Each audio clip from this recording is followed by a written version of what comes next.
Hey, some people play guitar. Eddie Van Halen was the guitar. He didn't just change how we heard rock, he changed how we felt it. And now the guitar that changed music, frankly, Gen X, is about to go under the hammer at Sotheby's. Let's talk about the man and the six strings that set a generation on fire. We're going to do that with Johnny Beane. He's an expert on all Van Halen gear like I've never encountered. He runs Johnny Beane TV. You can find him on YouTube or wherever you get your podcasts. And look, Sotheby's is auctioning Eddie Van Halen's guitar, which means there's about to be a rich guy who can't play a G chord in possession of the most famous guitar in rock and roll. Let's go. All right, Johnny, welcome in, bud. Hey, good to be here, man. I have watched your podcasts or I've watched your videos for years. I've bugged you with comments while you're talking. I've bitched about not ever winning any of your prizes on there.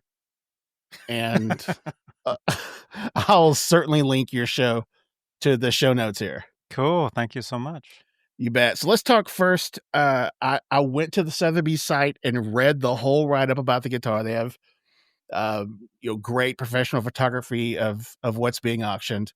And I chuckled at condition of item. Like, come on. That thing's been through the ringer. So tell me first, what is being auctioned? Well, it's basically one of the first guitars, if not the first guitar that Kramer built for Van Halen. That's why on the back of the headstock it says number one Edward Van. I think it says number one Edward Van Halen model on the back of the headstock, and that's what it says here. Yeah, it was a guitar that was built, I think, in 1982. There are photos of Edward at Kramer while the guitar is being built. There's several photos. There's photos of him playing the guitar before it was painted. The neck was actually on another body, like a star-shaped body, and I guess he didn't want that. So the neck was already, the headstock was painted before the body was. And so there's a photo of him playing like a wooden body, which is that body before the paint, but the headstock is complete. Was that neck on the shark bite guitar? It was on like a striped up star-ish guitar. Oh, gotcha. Okay. And I guess from what I've heard, they presented that to him and he didn't want it, and so they took the neck off and put it on another body. So he was there when the thing was put together. There's photos of him, there with it. And then what happened after that was that guitar. See, for Van Halen nerds like us, that guitar it's kind of called the Kramer ad guitar, and that's because it was used in the first Kramer print ads with Edward Van Halen. Gotcha. Okay. So I know he's had guitars that have sold before. What's the distinction between this guitar and the Hot for Teacher model that was auctioned recently? So it's the one used in the video. Right. I mean, that guitar is known as the Hot for Teacher because it was the one he used in the music video. He's walking, down the tables, doing the solo with it and everything. Mm-hmm. And then he did play that guitar on the 1984 tour. So there are photos of him playing that guitar live. But like I said, that was later. This guitar was built before that guitar, and it was in the print ads. You can find those. And then during I want to say Philadelphia, but during Diver Down, during like the last part of that tour, he played this guitar. So it was played on stage, and you can find pro shot videos from South America where he's playing the guitar, the actual guitar. And then what happened was he gifted it to Rudy Laren, who was his tech at the time, gave it to him. And I guess the story is that he sold it to Mick Mars of Motley Crue. And I guess the story is Mick Mars used it to record a song, I guess. I mean, that's the first I'd heard of that. I read that today, that Mars used that extensively during the recording of Feel Good. That's what they're saying, yeah. Oh, my gosh. They're That's saying that, and wild. actually, I do have like the photo of that Mars wrote up, like the saying, "Hey, I bought this from Rudy," and it's signed. It says 2001, so it looks like Mars sold it to somebody in 2001. So Mars, I don't think Mars isn't the one that's selling it. Well, it, if you're going through those lean generation swine years, I guess extra cash was good to come by. I don't know. I never heard They that. I never heard that album. yeah, they had a rocky patch after Feel Good for about 20 years. Anyway, Man. that's really cool. I'm looking at the picture now. Of course, it's got the single pot for the volume, because he famously said, "Once you find your tone, why would you ever change it?" Mm-hmm. This is very neat. Okay, so hang on. Yeah, it's pretty much Kramer's version of the Frankenstein. It was like Kramer's. It was like a replica, sort of the Frankenstein, but it's a different body shape, so it's noticeably different. Like the top horn, the horns are way bigger Yeah, they are. than the Frankenstein guitar. And again, anybody listening to this, if you're a casual fan, it's not the Frankenstein. And that's the thing is, casual fans, they'll see a red, black, and white striped up guitar and think, "Oh, that's Van Halen's guitar," and that's it, right? Right.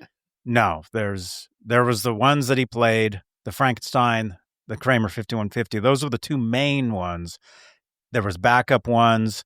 This one I would consider this one a backup one for the era, somewhat. But it was only, like I Yeah, said, it was only used during that time, and then he gave it away, and then yeah. it's got the gull wings. It's a cool guitar. It's very clearly, iconically his guitar. But first thing I looked for, like you said, it doesn't have the quarter, so we know Hmm. we know it's not Frankenstein. Yeah.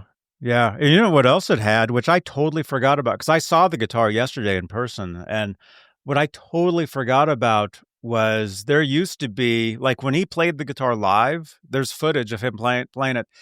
You see, what was that tape called? Remember when we were kids, there was that words on it and it would make tape and you could like put it on Oh stuff yeah, like a label maker. like a label maker. Yeah. Yeah, That guitar had like a label maker of tape going totally across the body of the guitar when he played it live. I have screenshots that see on my show years ago. We had talked about this, and I totally forgot about it when I saw the guitar yesterday. But then, of course, I took 100 photos of the guitar yesterday, so I looked at those photos. That yeah. tape wasn't there; it was taken off. Plus, he had signed the guitar to Rudy Laren, and where that tape would have been is where he would have signed it anyway. So Oh, apparently, he took gotcha. the tape off before he I gave never the guitar had away. anything that one of those things would stick to longer than 6 months anyway. It always peeled up. So I'm sure that's the case here, but I would keep Yeah, it. Well, that's very cool. So let's talk about you eyeballing this thing yesterday. I got a couple of questions for you about that. So it was, I guess, its own tour. You said you saw it at a hotel, yeah, like yeah. sitting at the bar with a drink in its hand. Why was it there? That's a good question. It's Sotheby's, right? Is that how you pronounce it? Yes, yes, Sotheby's. See, what's going on? See, I live in Santa Cruz, so I'm only about 45 minutes away from where this thing is. I was shocked to hear that it was going to be where it is. A good friend of mine, he goes by the name Bay Area Rich. He sent me a message a couple days ago saying, "Did you hear about this?" And that's when we heard about it. And then what happened? When was that? I don't even. I've had a busy couple days. I don't even know what today is. But right. anyway, so like a day goes by, and I head down there first thing. Oh, it opened yesterday. That's the thing. It opened yesterday, like 10 a.m. I get down there to the area. It's Monterey, California. That's where Hendrix. You hear about the Monterey Pop Festival. Yeah, That's Hendrix, man. That's the. I mean, that whole area. It's a very rich area. Very nice. Actually, Edward Van Halen used to golf down there. Him and George Lopez used to fly up and golf at Pebble Beach, which is just right down from there. It's not far. So Is that by Carmel? yeah, yeah, Yeah, sort okay. of. Yeah, it's all the same. Well, It's that's a all kind of the nice same area. area. Clint Eastwood was the mayor there of there Yeah, at one that's point. right. You Yeah, I know. have a buddy that does travel physical therapy work, and he was out there for a while in Carmel. He was describing, he was like, "Good Lord, I can't imagine living there." Oh, it's nice. You Yes, know, that's what he we says. used to take our dog. I used to have a Dalmatian. Used to take him because Doris Day had well, she passed away, but there's a hotel there that's pet friendly. It's a Doris Day hotel, and you can take your animals. And so we used to go down there. This was years ago. So anyway, so I hear about this thing. Oh, it's at a car. It's a car show, is what it is. So Okay. everybody that's down there, they're down there to see these super cool sports cars. They're all like lined up and everything. And like when I pulled into town, everybody's like, it looked like paparazzis everywhere taking photos of all these cars. And I'm thinking, okay, this must be the place because I had heard that's where the guitar was. When I get there, I'm walking around. I go to all the info desks. Nobody knows anything about this guitar. And so finally, somebody comes up to me and he's like, "Oh yeah, the guitar. It's." He told me where it was, but he's like, "But you have to buy a wristband to get in there. It's like $60." And actually, I'm still wearing the wristband right now because the slightest chance I can go back down there and see it again. But What in the devil? I remember Saturday um, Night Live had a bit to they were selling concert tickets to see one of the jumpsuits that Elvis performed in. And it had a whole uh arena of people cheering for this jumpsuit. It was like a joke, like, huh. we're kind of there if you had to pay $60 to get a gander at this guitar. Yeah, but see, it's not just the guitar. Mainly, it's the cars. That's really what the whole event. It's a car. These cars, I guess, are going up for auction, Sotheby's, and they're so that's Right. mainly why people are there. Now, this Van Halen guitar is in a display case, and if you guys watch my video on YouTube, you'll see exactly. I start outside, in the area where you have to have the wristband to get into where that is anyway, Yeah, and then I'll link it on the show notes here. I walk in through this door and there's a display case with the guitar sitting in there and a security guard standing there. Like it's in the hallway. Like it's not like this event, it's not like the guitar isn't like the main star of this event. It's all these cars. The guitar just happens to be there. It's kind of weird. Like Yeah. it's and like I said, I was shocked that it's there. Because usually something like this, it's like, oh, New York, LA, London, there's this thing. But no, it's Monterey. Johnny, it kind of sounds like a swap meet. Like we've got these cars, and over here in this corner, those are some rims. I could throw them in if you want it. Like they have this guitar sitting there because it's going to be part of a Sotheby's auction as well. It's pretty wild. But the thing is too, is it's I mean, I don't want to brag, but I was the only guy that knew anything about the guitar. Like I was wearing a Van Halen shirt, a That's why you're guitar on the shirt, show, Johnny. That's why you're Okay, here good. because yeah, Oh, because you okay. would know. Okay, all right, awesome. So I'm wearing a Van Halen shirt, custom made from my friend Robert Stoltz. Thank you, Robert. And so I'm standing there, and I mean, yeah. The thing is, I had to keep moving my car because I was doing 1 hour parking, and then so I had to keep coming back and leaving, walking, further, 2 blocks away, 3 blocks away, and parking my car. So I had to keep doing that, and I was down there for I think a few hours, I think several hours. But so anyway, so when I found the guitar, and you see exactly well, I mean, the live video that I did, that was the second time I saw the guitar. I mean, I already went up and saw it and then was talking to them. And I'm like, oh, I have to go move my car. I'll come back. And then I went live, did about 25 minutes looking at the Mhm. guitar and then kind of looked at some of the cars. I did film a bunch of B-roll of the guitar, B-roll of the cars, because I'm planning on uploading another video strictly of just the car event. And then, just I mean, that's what you do when you do this. You're always you're constantly filming. You're constantly making content, filming You B-roll do know that if of Eddie stuff. were alive, you would be sued for having that shirt that wasn't officially licensed. Yeah, you would. You had stripes on anything, he would send you a cease and desist. There was a guy that used to make 5150 replicas even before the was it Fender that had those $25,000 replicas Yeah. out like 20 years ago? Yeah, yeah. Even I before played one. those. Oh, really? I've heard those are great. My friend Uh, made them. I know the guy that made those. really? Mhm. Another show. So I remember like people would make them in their garage and stuff, and he would always like send letters like, "You can't do this." Like so, Well, it you're wasn't walking him. around. I mean, it was people working for him because the thing is, yeah, and that's another thing too is you know, the EVH, I mean, they own the copyright on that striping pattern. So, Right. Yeah, and they should. I'm not begrudging him that, but I've always heard among the band members he was the Gene Simmons, the guy that put the hammer down on any kind of bootlegs. I don't Johnny, know. I mean, he wouldn't like your shirt. I'm just telling you. I have no idea. It's a nice shirt. It's a Well, nice, maybe he would. and I didn't buy it. It was made as a gift, and that's the thing too. Is I've been doing these Van Halen podcasts and shows for like I'm going on like 10 years. I'm going on 10 years of doing these. People send me stuff all the time. People send me T-shirts. People send me striped up.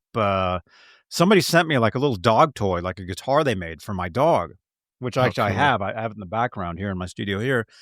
And people have sent me guitars, like all types of stuff. And I mean, it really is a cool thing. And I know, people gave him stuff. People gave him guitars. People, Right. I mean, it's when you're that closely associated to something like that, like that striping pattern and stuff. Sure. And that kind of gets back to the point of the guitar at this display. Most people don't know what that guitar is, but it is a very special guitar because it is the first. And again, it says on the back of the headstock, #1 Edward Van Halen model. That refers to a guitar that Kramer made for him. It's not that it was his main guitar because it wasn't, and they're not trying to say it was, you know. But as far as what it is and the history of Kramer guitars and Van Halen, it is a very special guitar. And that's from the Kramer plant in New Jersey. Mm-hmm. Very cool. Is this the guitar that he had in, I think it was Argentina, where he runs and climbs up the side of the front of the amps, just kind of keeps running? It was 82. If it's Argentina, yes, it probably is because it Oh, was man. he he did play the guitar in the. Oh, here's another thing. He ended up fracturing his wrist during the Diver Down tour. If you see any photos of him with the cast on his wrist, he's playing this guitar. Oh, okay. Huh. Okay. Something to look for. So there's a lot of documentation of him playing this guitar. But again, So it what? wasn't his main guitar. So here's the deal with me. I don't know how old you are. I am born in the early 70s. I am smack dab in the middle of Gen X, and this, if there was a rock band for that generation, it's certainly Van Halen. They were like, Mm-hmm. I was on the younger end, I guess in the 5th grade, I think, when Roth left. No, 6th or 7th. Anyway, I was young. So they were like comic book heroes to me. Like they were Mm-hmm. larger than life. I've got a buddy, uh, I'm Drew, good old Oklahoma boy, who's a few years older than me. He saw him at Rocklahoma in like 80. And Mm-hmm. like he's telling me all about it. It's like, God, man, I was 8. I don't think mom and dad would have let me go.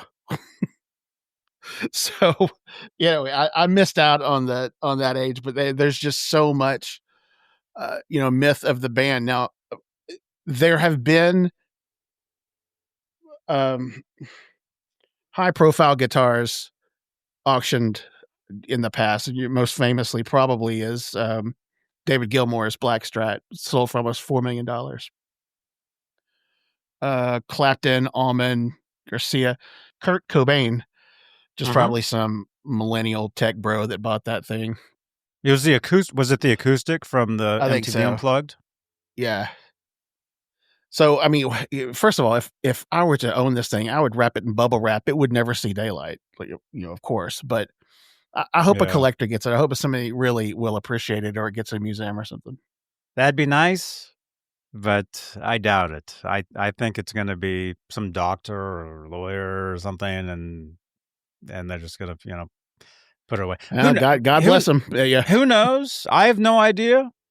I had heard rumors about this guitar for years. I had heard that the guitar was destroyed.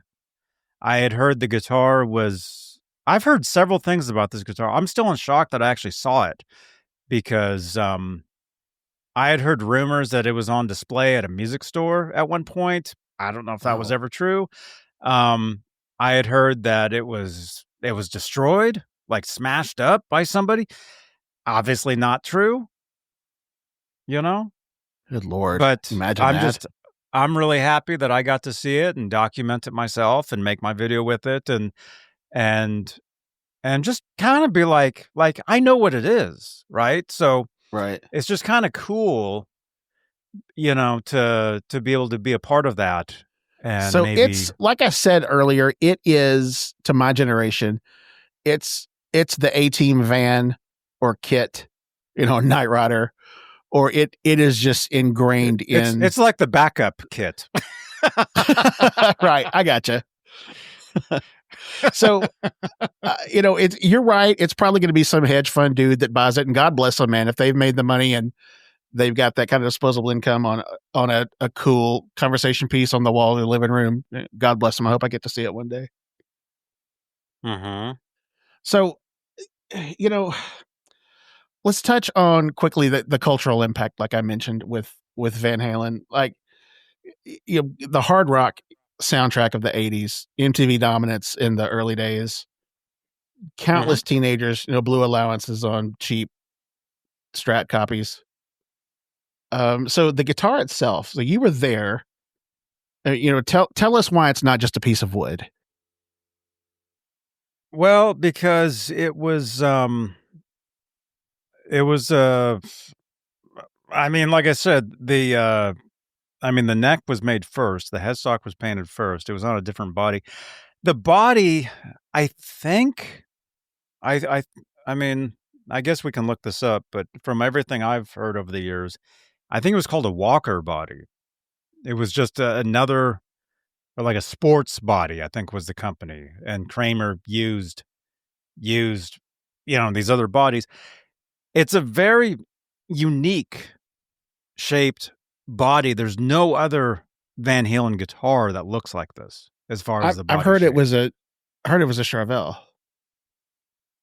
This Was that one of the particular one? others? Yeah, was it one of the other ones? No, no. No, yeah, that was a different one. Okay. That was that the Charvel was the Bumblebee, the yellow and black one. Oh, well, that's in Texas right now. That's So different. that's That's the one unavailable. that's the one that's with Dimebag Darrell. Right. Yeah, that's Mhm. unavailable for public viewing in a big way. Well, like I said, these guys, Eddie in particular, was a bridge between music nerds and party kids and gearheads, and they all kind of converged at those shows. I mean, I'd certainly hang it in my living room. Mhm. Well, look, every kid in that era that wanted to play guitar picked up a cheap Squire and tried their hand at it. Some, that the whole hair metal is blamed on them. They certainly weren't hair metal, but Mm-mm. all of the Warren D. Martinis and Vito Bradas at all behind him, were certainly Mhm. had his fingerprints all over them. Mhm. Oh, Speaking of dude. Brada, Exactly. a lot of his guitars were destroyed. He had them in the attic at his parents' house, Hmm. and because he just quit playing for a long time. Mhm. A lot of his machines are gone, which that's terrible. Oh, that's too bad, man. So, well, again, all the 50-year-olds at Guitar Center butchering eruption on those Hello Kitty Squires. Like I said, they owe a lot to him. I mean, it's I not have it's one of not those just. guitars. Do you really? I have yeah, it was a gift. Somebody gave me I one. I heard. I think it was. Yeah, I heard Zach Wild play Paranoid on a Hello Kitty guitar. It was something. Mhm. So there. We'll wrap it up with this. I mean, it's not just a guitar, man. For me, it's a time machine. mean, the minute you see it, you're 16, in your car. I can still hear him now. He Mhm. didn't just play. I mean, he made joy visible. I mean, you could see him. The man loved what he did. Mhm. Mhm. He just I loved to mean, play. He just loved to play the guitar. I mean, he was a musician, and he was just a regular person, you know? I met him, you know? oh, did you I got to really? Mhm. I got to talk to him for a little bit. Where was that? This was at a private party down in Hollywood about, 11 years ago. Well, I was invited. Actually, I could have met him a few times, and I didn't go. I should have. There was a few times where I could have gone to these parties and probably could have gotten to know him, you know? But I went to one. I went to this one private party, and he was there, and I had a mutual friend introduce us. And when I met him, I went up to him and I said, "Hey, I'm kind of a fan." You know, you don't want to be like, "Hey, I grew up on you right, and I was, you know, I wanted to be you when I was a kid." No, that freaks people out. You don't want to tell people that. You know, they want nothing to do with you. right. So I said, "Hey, you know, I'm kind of a fan, you know?" And so it was just we just chit-chatted. He asked me how long I told him where I was from, you know, which is, you know, here, Bay Area, and this was down in Hollywood. So he's like, "Well, how long did it take you to get here?" And I got down there pretty quick. That I drove down that morning. So I forget what I told him, you know, but he's like, "Oh, well, now you can get back in your car and go home." And Oh, he gave me a fist bump to the chest when he said that, like he's laughing, right? I mean, he was exactly like what you would see when you see him on the interviews and all that. I mean, he was just a regular person, but he just happened to be this this guy that we all know or knew as Eddie Van Halen. He wasn't born Eddie Van Halen. He became that, you know? And really a rock star is something that people label you. The last thing you want to do is walk around saying, "Hey, I'm a rock star." No. The ones that do that, they don't know what they're talking about. You know, if people label you that and people labeled him, "You're a rock star." He wanted nothing to do with that. He just wanted to be a normal person. He just wanted to make music. He just happened to be an amazing musician, made amazing music that we all grew up on and loved. And so when I met him, I saw that and it totally changed everything for me as far as you know, having what's it called when you meet somebody and you're scared? What's that called? well, just so Um starstruck. Starstruck, yeah. Yeah, I don't get starstruck at all. I meet so many people all the time, you know. I'm constantly meeting people and stuff, and he was like, if there was be well, maybe movie stars might be a little different, you know. You meet somebody in the movies. I heard the other day that Brad Pitt actually bought a house over here, down here somewhere. So maybe I'll see Brad Pitt, you know, and that'll be kind of weird, right? But um, but no, when I met Edward, it's like, oh wow, he just, you know, when you see him in person too, when they're right in front of you. Plus, he was right in my face when he was talking to me because there was some loud music playing.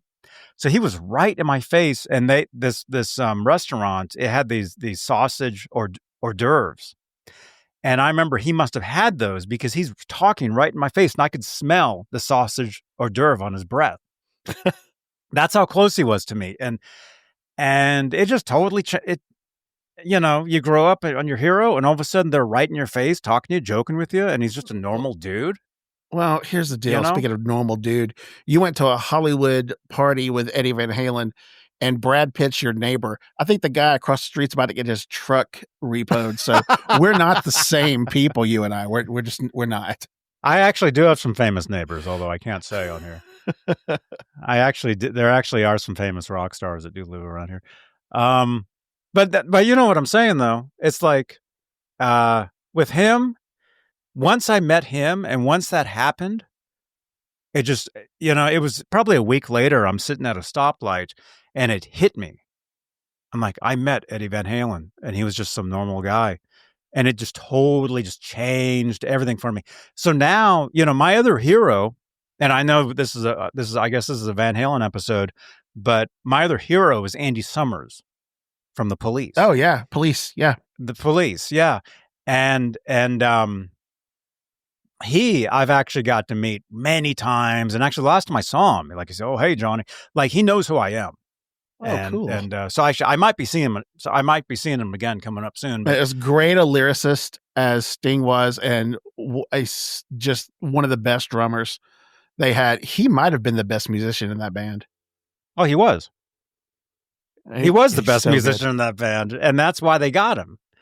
You know, they had another guitar player before him. And Stuart Copeland's a great drummer, but are they musicians, drummers? Oh, he is. He definitely is, because he doesn't just play drums. He plays guitar too. He released a record of all where he played all the instruments, kind of like how Wolfgang does Mammoth. Oh, that's right. Yeah, Stuart Copeland has a band called Clark Kent. I ask every drummer I've ever meet if they're really musicians, so that's just kind of a thing I do. That's good. Well, look, man, I could talk to you all day about this. Look, it's a Gen X podcast. And this one's very narrowly specific to one stinking guitar from that era. So I don't want to pigeonhole this. Every show is not like this, of course. I'll send you a link to the shows, and certainly on this one. But man, I appreciate your time. You're the first person I thought of when I saw this auction. You know, we talk about legacy when someone passes. Eddie isn't just in museums or auctions.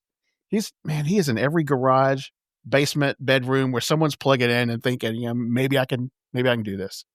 You got all those guys that totally copied Van Halen, ripped him off, wanted to be him.